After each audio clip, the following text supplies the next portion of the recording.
আসসালামু আলাইকুম, আশা করি সবাই ভালো আছেন। ভাই যে প্রশ্নটা করলেন যে আইটিপি রোগ নিয়ে, আইটিপি হলো ইডিওপ্যাথিক থ্রম্বোসাইটোপেনিয়া। এটা একটা রক্ত রোগ। এটা রক্তের রোগ বলা যায় না, এটা রক্তের একটা অবস্থা। আমাদের বডির বিভিন্ন দুর্বলতার কারণে বিভিন্ন ভাইরাসে যখন আমরা অ্যাটাক হই তখন আমাদের রক্তের একটি কণিকা প্লেটেলেট, এই প্লেটেলেটটা নষ্ট হয়ে যায়।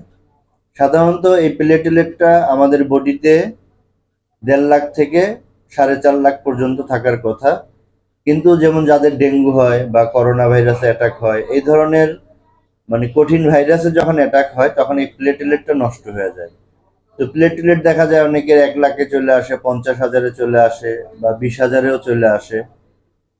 তো এই প্লেটেলেটটা সাধারণত অ্যালোপ্যাথিতে যেভাবে ট্রিটমেন্ট করা হয়, যখন 20,000-এ কারো চলে আসে তখন তাকে মেডিসিন দিয়ে তাৎক্ষণিক এই জিনিসটাকে বাড়ানো হয়, কিন্তু সেটা আবার বডিতে বেশি দিন লাস্টিং করে না। আবার 2-1 মাস যেতে না যেতেই প্লেটেলেটটা আবার ডাউন হয়ে যায়। সাধারণত প্লেটেলেটের বিষয়টা আমরা জানি, যাদের ডেঙ্গু হয়, ডেঙ্গু হইলে কিন্তু এই প্লেটেলেটটাই সবচেয়ে বেশি দেখা হয়। তো এই জন্য এই প্লেটেলেটটা যখন ডাউন হয়ে যায় তখন সবাই অস্থির হয়ে যায় যে কি হবে। আসলে প্লেটেলেটটা যখন 20,000-এর নিচে চলে আসে তখন কিন্তু রুগীর যে কোনো অর্গান থেকে, যেমন হার্ট, কিডনি, এই ধরনের যে কোনো অর্গান থেকে, ব্রেন থেকেও রক্তক্ষরণ হতে পারে। প্লেটেলেটটা কম থাকলে যেটা হয়, রক্ত জমাট বাঁধে না। এই প্লেটেলেটটা হলো আমাদের রক্ত জমাট বাঁধতে সাহায্য করে। আমাদের বডির কোথাও কেটে গেলে এই প্লেটেলেট এসে সেই জায়গাটাকে ব্লক করে দেয় যেন রক্ত বের না হয়। তো প্লেটেলেটটা যখন নষ্ট হয়ে যায় বা এই 10-20 হাজারে চলে আসে তখন কিন্তু এই শক্তিটা বডিতে থাকে না। তখন বডির যে কোনো জায়গা থেকে রক্তক্ষরণ হয়ে কিন্তু একটা মানুষ যে কোনো বিপদে পড়তে পারে। তো হোমিওপ্যাথিতে কিন্তু এই প্লেটেলেটটাও আমি দীর্ঘদিন যাবৎ আমার বিভিন্ন রোগীদেরকে আমি ট্রিটমেন্ট দিচ্ছি।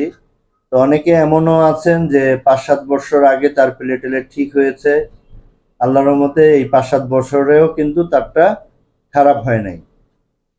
তো আবার অনেকের আছে যে 2-1 বছরের মধ্যে আবার ডাউন হতে পারে। তো আমার বলার উদ্দেশ্য হলো যে অ্যালোপ্যাথিতে যেখানে 2-3 মাস এই প্লেটেলেটটা ঠিক থাকে, সেখানে হোমিওপ্যাথি ট্রিটমেন্টে যদি প্লেটেলেটটা একবার স্ট্রং হয়, সেটা 2-4-5 বছর থাকলে তো অনেক ভালো। তো এই জন্য যাদের এই আইটিপি রোগ হয়, বা এটা বিভিন্ন নাম আছে, আইটিপি, থ্রম্বোসাইটোপেনিয়া, ইডিওপ্যাথিক সাইটোপেনিয়া, 3-4টা নামে এটাকে অভিহিত করা হয়। তো আইটিপি রোগী যারা আছেন তারা এই হোমিওপ্যাথি ট্রিটমেন্ট নিতে পারেন। হোমিওপ্যাথিতে আল্লাহর রহমতে খুব ভালোভাবে আপনারা ঠিক হয়ে যেতে পারবেন।